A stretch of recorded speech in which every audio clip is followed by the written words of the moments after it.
पहिलं तर स्वागत आहे तुमचं स्टार मीडिया मराठीमध्ये. हॅलो, धन्यवाद. खूप खूप ओके. धन्यवाद. खूप सुंदर मालिका सुरू आहे आणि तुमचा कॅरेक्टरसुद्धा खूप प्रेक्षकांना आवडतोय. म्हणजे जरी निगेटिव्ह असेल तरी तो दमदार आहे आणि तेवढा इम्पॅक्ट पडतोय लोकांवरती. अरे, सो सगळ्यात काय सांगाल की तुमच्यापर्यंत कशा प्रतिक्रिया पोहोचतात? म माझ्यापर्यंत प्रतिक्रिया खरं सांगू तर आमचे जे कलाकार आहेत ना, सहकलाकार ते सांगतात मला, "अरे, तुझं ते कसलं भारी तिकडे हे झालं" किंवा "कसलं भारी त्याच्यात लिहिलंय" वगैरे, वगैरे, वगैरे असं. नाही, मी स्वतः थोडासा फार कमेंट्स वगैरे असं बघणं माझ्याकडनं होत नाही.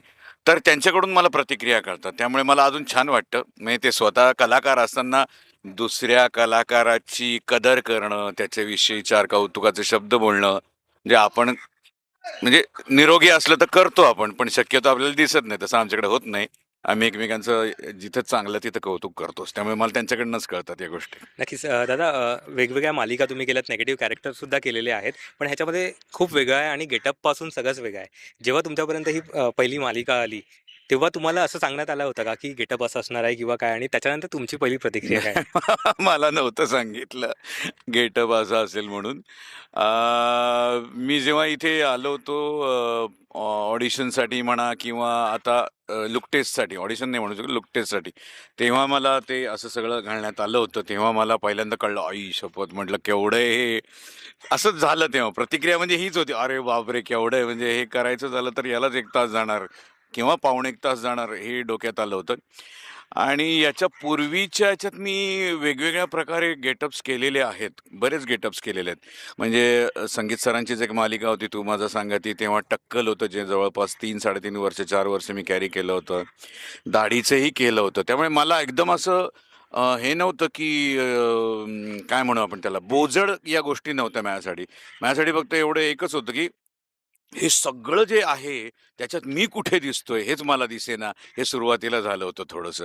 मग मी हळू त्यांच्याशी बोलून काही अ, गोष्टी कमी केल्या, काही गोष्टी बदलल्या थोड्या-थोड्या आम्ही आणि त्यामुळे जरा चेहरा तो माझा त्या गेटअपमधनं बाहेर आला असं मला वाटतं. But it's okay, it's challenging.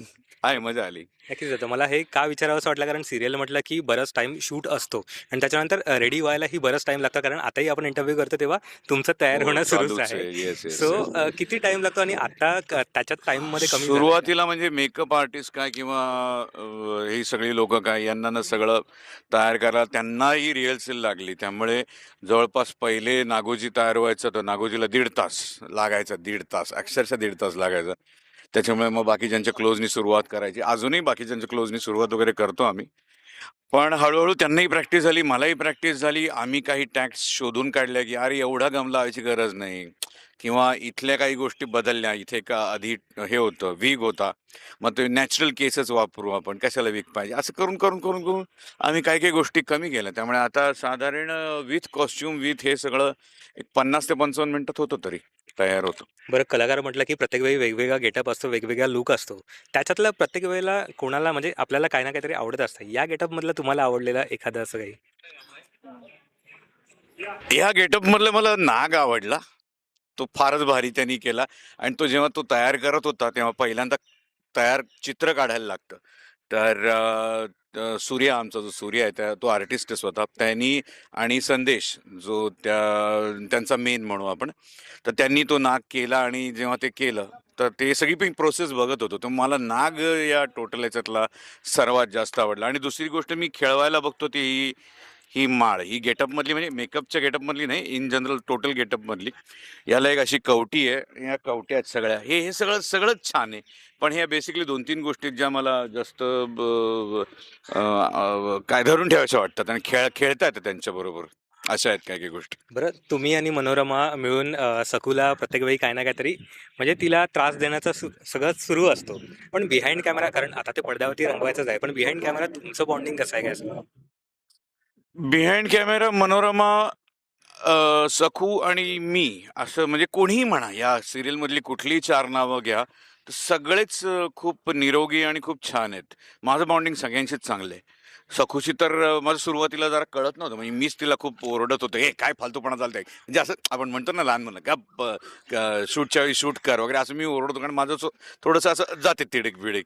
पण नंतर मला तिचं त्या कन्व्हिक्शन, तिचं कामाबाबतीतलं जे मज्जा घेणं त्यातली जी आहे, हे सगळं जेव्हा दिसलं, तेव्हा ती ती तिचा अवखळपणा दिसला, तो भावला आणि त्याच्यानंतर मग मी पण तिच्याबरोबर ती मजा करायला लागलो त्या त्या सीनमध्ये. कारण मी समजा एखाद्या याच्यात आहे, एखाद्या डायलॉगमध्ये आणि तिने काहीतरी असं फालतू फालतू म्हणजे टाईमपासमध्ये काहीतरी टाकला समजा, तर असं पूर्वी होत असेल माझं, पण नंतर लक्षात आलं, अरे तो एक वातावरणाचा भाग आहे. कारण मी लहान मुलांबरोबर काम केलेलं आहे ह्यापूर्वीसुद्धा. पण तेव्हा इतकं वन टू वन नव्हतं. ते काहीतरी म्हणजे कोणाची तरी मुलं वगैरे अशा टाईपचं ते असायचं, ज्याच्याबरोबर माझा संवाद असायचा. पण इथं डायरेक्ट हिच्याशी संवाद आहे, लहान मुलीशी संवाद आहे. त्यामुळे तिने मला लवकर समजून घेतलं, मला तिला समजून घ्यायला थोडा वेळ गेला. पण एकदम छान, छान, छान बॉन्डिंग आहे आमचं. झिंग्रोबाचं कसं आहे, की तुम्ही भक्त आहात, म्हणजे तुम्ही त्यांना मानता आणि देन त्याच्यानंतर विठ्ठलाचा तिरस्कार करत असता.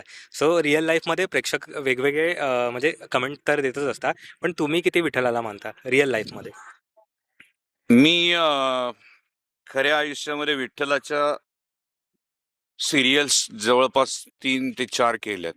विठ्ठलाच्या म्हणजे विठ्ठल असताना मी तिथे कुठेतरी निगेटिव्ह अशा केलेल्या आहेत.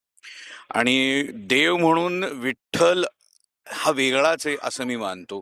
कारण त्याची म्हणजे माझा पुराणाचा अभ्यास तर जरा तेवढा नाही आहे त्या बाबतीत. पण मला असं वाटतं, की त्याचा कालखंड असा निश्चित कुठला आहे माहिती नाही. तो सर्वव्यापी आहे. म्हणजे महाराजांच्या काळात असेल, ज्ञानेश्वर महाराजांच्या काळात असेल, तुकाराम महाराजांच्या काळात असेल, अजून कुठेही तुम्ही जा, तो काहीतरी एक विष्णू रूप असल्यासारखा आहे, की तो सर्वत्र आहे. त्यामुळे वादच नाही. म्हणजे त्याच्याविषयी एक वेगळी ओढ आहे असं म्हणू शकतो आपण. नक्कीच दादा. आता आपल्याकडे टाईम कमी आहे, त्यामुळे येस, आपण येस, आता येस. ते बोलवायला लागले. थँक सो मच दादा. आता तर प्रेक्षकांना काय सांगाल? प्रेक्षकांना हेच सांगणार, की अशी आगळी-वेगळी सीरियल तुम्ही बघत राहा. तुम्ही बघितली तर आपली सीरियल चालणार आहे आणि टी-आर-पी वाढत राहणार आहे आणि तुम्हाला असंच मनोरंजन आम्ही देत राहणार आहे. त्यामुळे बघत राहा. Thank you, thank you, thank